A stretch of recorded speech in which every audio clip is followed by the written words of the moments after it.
Hi நண்பர்களே, இன்றைக்கி வாங்க ஒரு லாங் வீடியோ என்னென்னு பார்க்கலாம். இன்றைக்கி வந்து மார்கழி ஒன்றும் இல்லைங்களா. இன்றைக்கி வந்து காலம்பரை 4:30 மணிக்கு ஏஞ்சி குளிச்சுட்டு கோலம் போட்டுட்டு அதுக்கப்புறம் வாசப்பில்ல விளக்கேற்றி வைக்கிது என் பொண்ணு. விளக்கேற்றி வச்சுட்டு அப்படியே வந்து எல்லோரும் வந்து கோயிலுக்கு போகலாம் அப்படின்னு சொல்லி பிளான் போட்டிருந்தோம். என்ன கோயில்னால் எங்கள் வீட்டுக்கிட்டே எங்கள் சிவன் கோயில் இருக்குது.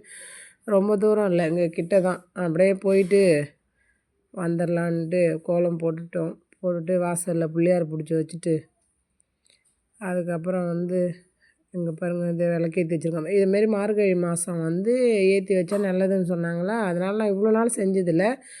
இன்றைக்கி தான் செஞ்சேன். மேலே எனக்கு தெரியாது. அதுக்கப்புறம் வந்து கோயிலுக்கு போயிட்டோம். இது வந்து ரொம்ப தூரம் இல்லைங்க, எங்கள் வீட்டுக்கிட்டே தான் இருக்குது இந்த கோயில். எல்லோரும் எங்களுக்கு முன்னாடி எல்லோரும் வந்து 4:30 மணிக்கே வந்துட்டாங்க போல இருக்குது சாமி கும்பிட. நாங்கள் 5:30 மணிக்கு போயிருந்தோம். எல்லோரும் வந்து இது பார்த்திங்கன்னா கொடிமரம். இந்த கொடிமரம் தொட்டுட்டு தான் கோயில் உள்ள தொட்டு கும்பிட்டுட்டு தான் போகணுன்னு சொல்லுவாங்க. அதனால் எல்லா கோயிலையும் கொடிமரத்தை தொட்டு கும்பிட்டு போகணும். இது வந்து பிள்ளையாருக்கு வந்து ஃபஸ்ட்டு வந்து விளக்கு போட்டுட்டோம். இது பசங்க, ஏன்னா இன்றைக்கி கேமராமேன் நான் வீடியோ எடுத்துகிட்ருக்கேன். பிள்ளையாருக்கு விளக்கு போட்டுனா அதுக்கப்புறம் பார்த்திங்கன்னா பெருமாள் சாமி. இவங்க வந்து பார்த்திங்கன்னா லைனாக தான் இருப்பாங்க. இது நீட்டுக்கும் பிள்ளையார், பெருமாள், அதுக்கப்புறம் வந்து முருகர். இது முருகர். 3 பேரும் பார்த்திங்கன்னா ஒரே லைனாக இருப்பாங்க. விளக்கு கொளுத்தி வச்சுட்டு அதுக்கப்புறம் வந்து அம்மன் இருப்பாங்க, மாரியை, வேப்ப மரத்தின் கீழே. அதுக்கும் அப்படியே விளக்கு போட்டுட்டு அதுக்கப்புறம் சாமி கும்பிட்டோம். இங்கே வந்து பார்த்திங்கன்னா இது வந்து நட்சத்திர மரம்னு சொல்லுவாங்க. 12 நட்சத்திரம் இல்லையா, அந்த 12 நட்சத்திரக்குள்ள மரம் வந்து இந்த இடத்த இருக்கும். இன்னொரு நாளைக்கு வந்து நான் உங்களுக்கு வந்து நல்லா வெளிச்சத்தில் வந்து காமிக்கிறேன். இது வந்து மணி 5:30ங்கிறதால வெளிச்சமாக தெரியல. எங்கள் கோயில் வந்து பழமை வாய்ந்த துர்க்கை. இது பழமை வாய்ந்த சிவன் கோயிலுவாங்க. இது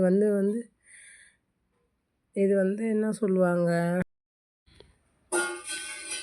இது 7 சனி 9 சனீஸ்வரர்னு சொல்லுவாங்க பார்த்திங்களா. அது எல்லா ஊர்லேயும் வந்து தனியாக தான் இருப்பாங்க. எங்கள் ஊரில் வந்து ஜோடியாக தான் இருப்பாங்க. கல்யாணம் ஆகாதவங்களுக்கு கூட கல்யாணம் ஆகும் அப்படின்னு சொல்லிட்டு சொல்லுவாங்க. இது நந்தி, கல்யாண சுந்தரி அம்மா, சிவன்.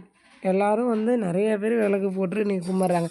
இன்றைக்கி மட்டும் கிடையாது, மார்கழி மாதம் முடிகிற வரைக்கும் எல்லோரும் வந்து விளக்கு போட்டு கும்பிடுவாங்க. இது வந்து கல்யாண சுந்தரி அம்மா. அதுக்கப்புறம் விபூதி எடுத்து பட்டை போட்டுட்டு நாங்கள் அப்படியே வீட்டுக்கு கிளம்பிட்டோம். கிளம்புறப்ப பார்த்திங்கன்னா கீழே விழுந்து கும்பிட்டுட்டு தான் வரணும். நான் தான் குளித்தேன், பசங்கள்லாம் குளிக்கல. அந்த டைமுக்கு அதுகளுக்கு சரி வராது இல்லைங்களா, அதனால் அது குளிக்கல. நாங்கள் அப்படியே வீட்டுக்கு வந்துட்டோம்.